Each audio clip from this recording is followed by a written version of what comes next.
Media recognition from Bloomberg, Reuters, recycling trade publications. Patented process for 100% recovery of critical metals, including cobalt, lithium, nickel, manganese, aluminum. American Manganese is focused on recycling lithium-ion batteries for electric vehicles. American Manganese trades on the TSX Venture, AMY, the US, AMYZF, and Frankfurt 2AM. For more information, visit AmericanManganeseInc.com or phone me, Larry Ray, at 778-574-4444. You're listening to HowStreet.com radio, available online at TalkDigitalNetwork.com. Welcome to HowStreet.com radio, the online source for market opinions. Here is Jim Goddard. My guest is Mike Swanson, editor of WallStreetWindow.com. Welcome back to the show, Mike. Oh, it's great to talk to you. Been some wobbly markets since we talked last 2 weeks ago, that's for sure. The high-tech darlings, the so-called fangs, it looks like their teeth have been pulled. Well, I think we're actually in a remarkable environment. They've fallen dramatically over the past 2 weeks. And we've mentioned in the past on your show what people in Robinhood are doing, because they'll show you the top 100 stocks that they own, and those stocks on these down days in the market that we've had, they've crashed or have been down substantially. I'm talking like 10% a day, and that's because they're invested in a lot of these technology stocks that are extremely speculative. And as you mentioned, the FANG stocks have taken a hit. That's the Facebook, the Amazon, the Netflix, the Google, stocks like NVIDIA, these big cap technology stocks. Apple actually has been lagging the market very bad. So while the Dow made a new high this week, Apple is still way off of its high. It's trading below its 50-day moving average and below its 150-day moving average. And this is the type of thing happening in these stocks. And one fund that's specialized in investing in them is the so-called ARK Innovation ETF, the symbol ARKK. This is actually the largest actively managed exchange-traded fund in the United States with close to $50 billion in assets. Well, this stock, its top holdings have included such things as Tesla, Square, these other high-flying tech stocks. Well, it's sold off substantially. It hit 110 yesterday when it was 160 just 3 weeks ago. However, this fund had gone up 60% since the election up until it peaked in February. And I think if we step back, there's two big things now happening in the financial markets. One is the bond market is continuing to trade bearish. ETFs such as the TLT Exchange Traded Fund, which tracks the 10-year Treasury bond, is substantially below its 50-day, 150-day, and 200-day moving averages. All those moving averages are trending down. B&D, the Vanguard Total Bond ETF, same situation. J&K, a junk bond ETF, is still above its 150, but it's starting to trend down. So I think, one hand, you can say the bond market is in a bear market, and it made bonds trade opposite to interest rates. So part of this is happening because interest rates made a secular low last year. You know, when we had the March-April stock market collapse, and the economy is going to get better from the way it was and the way it is today as the COVID emergency sort of goes away. It may take a few months, but there will be a pickup, you know, in travel and in the economy in the United States. Much of the rest of the world, though, you know, they're not going to get out of that COVID crisis too much later. But, first world countries will lead the way. And so the situation economically is going to brighten up, and this is helping to, make interest rates tick up just a a little bit, causing pressure on these funds. At the same time, as you mentioned, the other second major event happening since we last spoke is this drop in all these big cap tech stocks. But it's not just the ones everyone talks about. Over the weekend, I went and looked at the top gaining stocks of 2020. I just ran a scan ranking all the stocks in the U.S. stock market, by which ones went up the most. And just about all of them have fallen substantially in the past couple of weeks and have charts very similar to that ARK ETF or the triple Qs, the NASDAQ 100. So what this is telling me is that have seen huge selling pressure in what were the big momentum plays of last year, stocks that, end up in the Robinhood top owned list, and the FANG stocks. And you're right to point them out, because in some ways they may be the most significant thing, because those were the stocks that have led the stock market, bull market, since 2009. And now these stocks are faltering.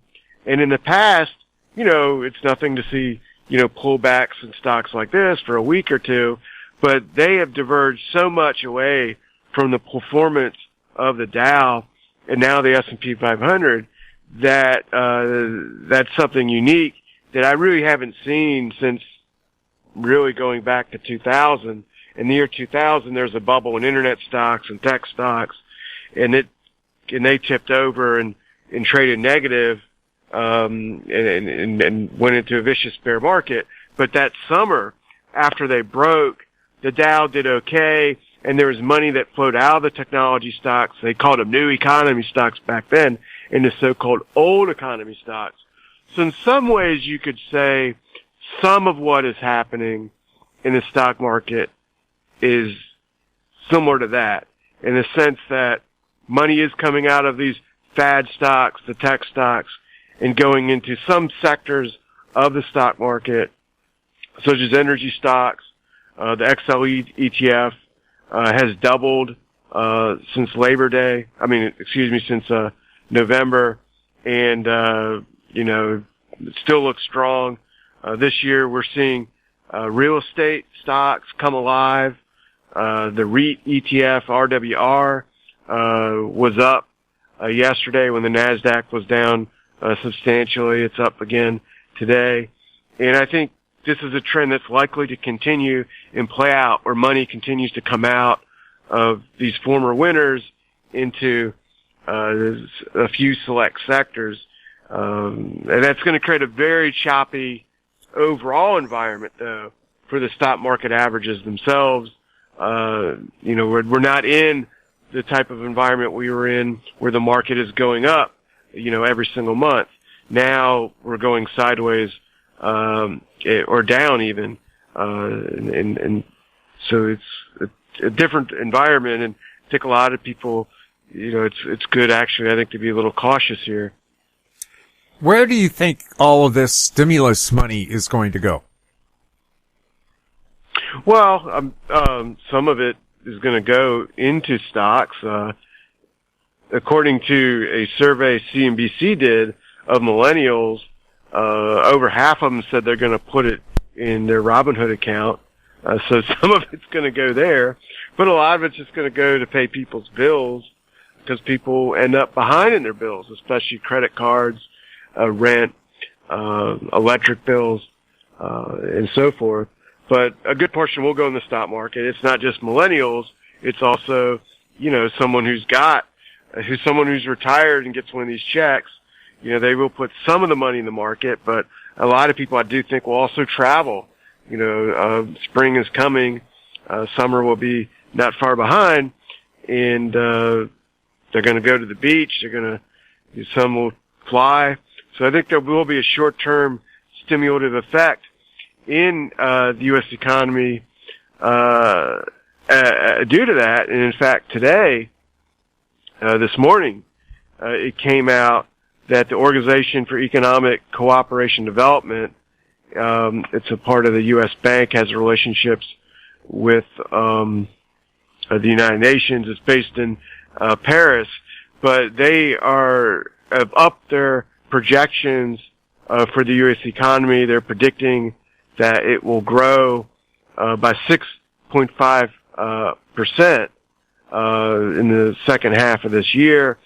When they're predicting 3.4, when they're predicting less than that, and this would be the biggest expansion since 1984, and they're looking at global output as increasing by 5.6% for the entire year of 2021, after having declined 3.4% last year. And this is also a boost from their previous forecast that they released in November by 1.5%, just about. So, things are brightening when it comes to economic growth, but, how much this is going to be short-lived, how much of this is going to be sustainable, that's another question. And also, I think one big element of this, when it comes to investing, is it's going to be create an inflationary effect. I think that's why oil is going up, and we saw many commodities make secular bottoms last year, such as the agriculture complex. So commodities are poised to go up anyway, and I think this is making the energy stocks an attractive place to remain invested in these markets. And if there is inflation, it's going to tick over into increases in rent. We saw real estate prices go up roughly 10% last year.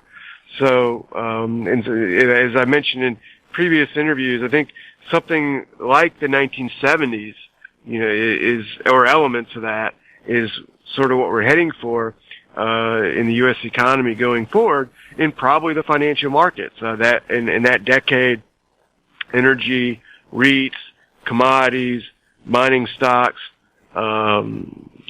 material stocks, they were the best sectors to be invested in. And at the beginning of that decade, all the first couple of years, it was the so-called Nifty 50 that everyone was buying, and then there's a bear market in 74, 75, and that trend busted completely, and then the sectors I previously mentioned led the way going forward.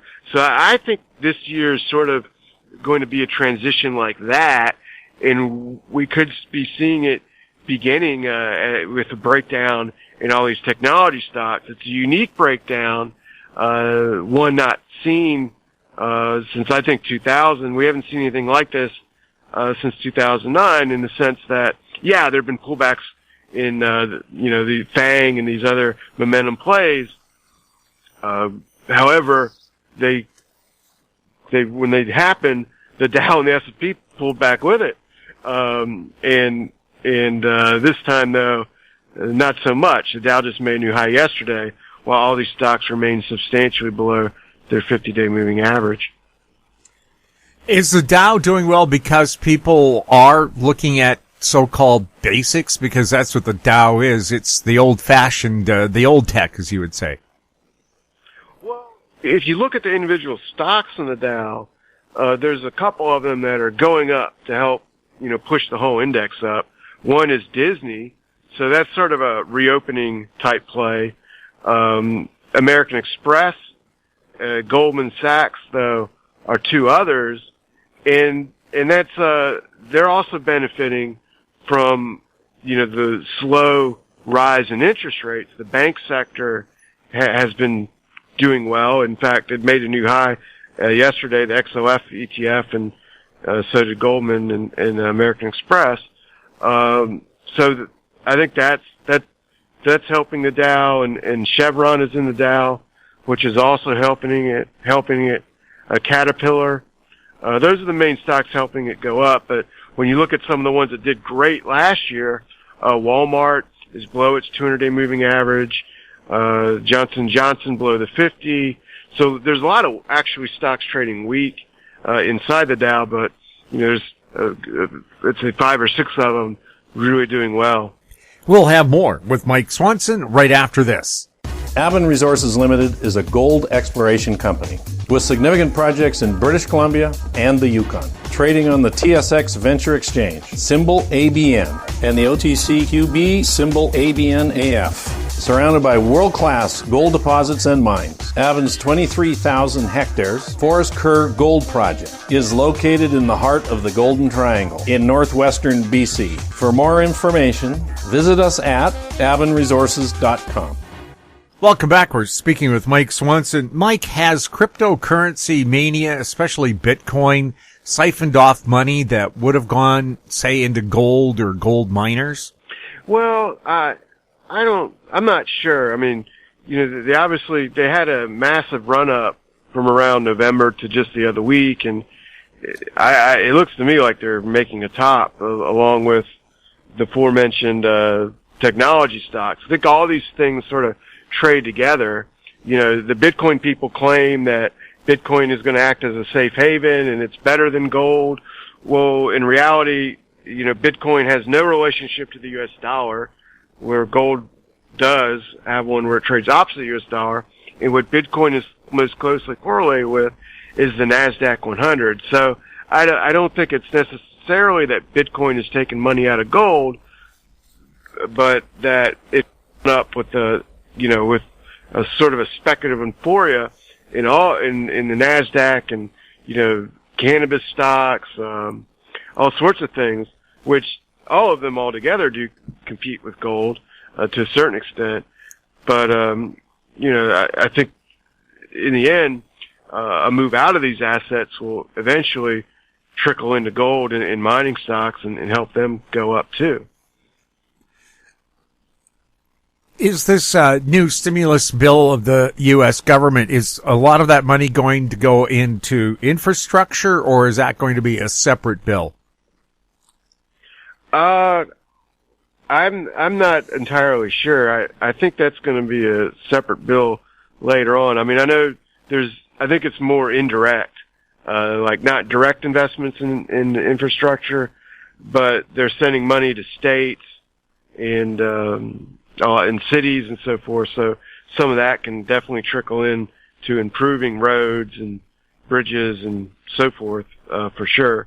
But I don't think there's a massive, infrastructure program going on. But as all bills, you get, little items going here and there to special, projects. That's definitely, happening. But it's not like a Green New Deal, or to use that phrase. How much is the work from home trend going to reverse? Or will there still be empty offices when this whole COVID mess is over? Well, I think it'll be more of a hybrid type model. I mean, there's still a benefit in coming into an office and running an organization where people meet people face to face, but there definitely is going to be a lot more people that use Zoom as a, primary means to organize their workforce. I mean, I was just speaking with someone yesterday who runs a cemetery service, and they were telling me that they started, they're the owner of it, and they started telling me that they were talking to their management team through Zoom, since the pandemic, and only going and seeing them in person a couple times, and they expect they're going to continue doing this. So there's definitely going to be, permanent changes some people make. I do think there's going to be a whole class of people now that basically can work on their computer and travel and do it anywhere they want to. In fact, where I live, there's a hotel that's being that just opened up that is sort of catering to these type of nomad type workers. They're selling instead of small hotel rooms, they're going to have almost like apartment places for short-term rentals to cater to these type of people. So it definitely is a real trend. I don't think it spells the end of cities or New York City or Los Angeles just in itself, because one of the things that is also happening is real estate prices as a whole have gone up, and if I'm right about inflation, that's going to only continue. So I don't think it's going to really damage the real estate market. More and more, people spend continued lots of time on the internet. We'll have more with Mike Swanson right after this. Engineer Gold Mines is focused on the exploration and development of the historic high-grade Engineer Gold Mine situated 32 kilometers southwest of Atlin, British Columbia. Engineer Gold Mines is fully permitted for surface and underground exploration with the drill program now underway. Engineer Gold Mines Limited trades on the TSX Venture Exchange, symbol EAU. For more information, please visit us at engineergoldmines.com. Don't miss out. Stay informed. Receive the HowStreet.com weekly recap with thought-provoking podcasts, radio, and articles delivered to your inbox. Sign up for the HowStreet.com weekly recap on our homepage at HowStreet.com. Welcome back. We're speaking with Mike Swanson. What's your theory behind crude increasing in price? Is it because OPEC has managed to keep their production down? Well, they have made recent announcements to that effect. I think it's two simple things. I mean, oil, like most commodities, made secular bottoms last year. You know, the oil futures actually traded negative for last a couple April. days. Yeah. So that was really crazy. So when you make a secular low, you're then going to go into a big uptrend. So I think that's one explanation. But another one I think is simply this huge inflation that is going, or I shouldn't use the word huge, but an inflationary trend that is starting in all the economies, or in the United States in particular, because of all the deficits. The dollar, has declined last year.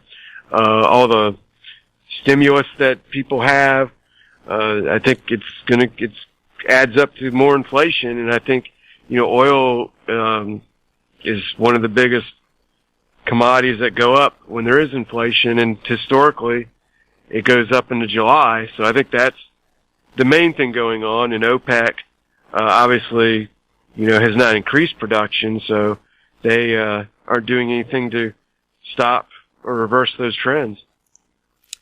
Also, I would think once people get vaccinated and they're cleared to travel, they can't wait to get in the car and maybe go visit the relatives and hug their grandparents. For sure. And go to the beach, or go to a city, take a trip. And here in British Columbia, which is a beautiful mountainous province, I think every camping spot's already been booked. Oh, wow. So they're really pleased, and that's how ready they are to go, booking ahead of time. Right. Now, with Zoom now being part of our vernacular and people being familiar with it, is business travel not really going to boom for the airlines anymore? They're going to have to rely on regular folks visiting or tourism. Well, I think they're going to be hurt. I mean, if you listen to some of the analyst calls on airlines, they talk about it taking a couple years to get back to the levels it was before March of last year. And I've heard comparisons to what happened in 2001. In 2001, after the 9/11 attacks, a lot of people became scared to fly, and the airline industry took over 3 years to get back to pre-9/11 levels. And so they're talking about a similar impact here, where it's not going to just recover this year, but take a very long time, because some people are going to remain afraid of the virus, or just getting sick of anything now. And then, as you mentioned, there will be some less business travel too. So it's going to take a long time for it to recover. And I think the airline stocks are probably at this point among the worst stocks to buy in the entire stock market, because they had a tremendous rally last year, and they're starting to trade weak too. But not only that, they're extremely highly valued. If you look at the valuations, a lot of them are trading with price to sales ratios of 6, and they're not going to have this booming, turnaround. And that means eventually they're going to have to raise money, whether that's bonds or stock. It's not going to be good. So, that's something I would avoid in the market. What do you think is going to be the sector that kind of sneaks up and surprises everybody? Well, frankly, I think it's the REITs, the real estate sector, because that's one I don't hear anyone talking about. I mean, energy is might go up more, but people are just more familiar with energy stocks. REITs is something that, you know, it can become a big element of the market and has been at times, but for whatever reason, you know, these things pay big dividends, but just people don't think of them as exciting. But they can go up just as much as, you know, anything else can. So I think that's the area that might be the most, you know, not talked about at the moment. Mike, thank you so much for chatting with us. Thank you. Great to talk with you. My guest has been Mike Swanson, editor of WallStreetWindow.com. If you have any questions for Mike or any of our guests, you can send them to info@HowStreet.com. Our YouTube channel is Talk Digital Network. Find us on Twitter @HowStreet. We're also on Facebook. I'm Jim Goddard. Thank you for listening. Comments made on HowStreet.com radio are an expression of opinion only and should not be construed in any matter whatsoever as recommendations to buy or sell any financial instrument at any time. Available online at TalkDigitalNetwork.com. HowStreet.com radio is a production of HowStreet Media Incorporated.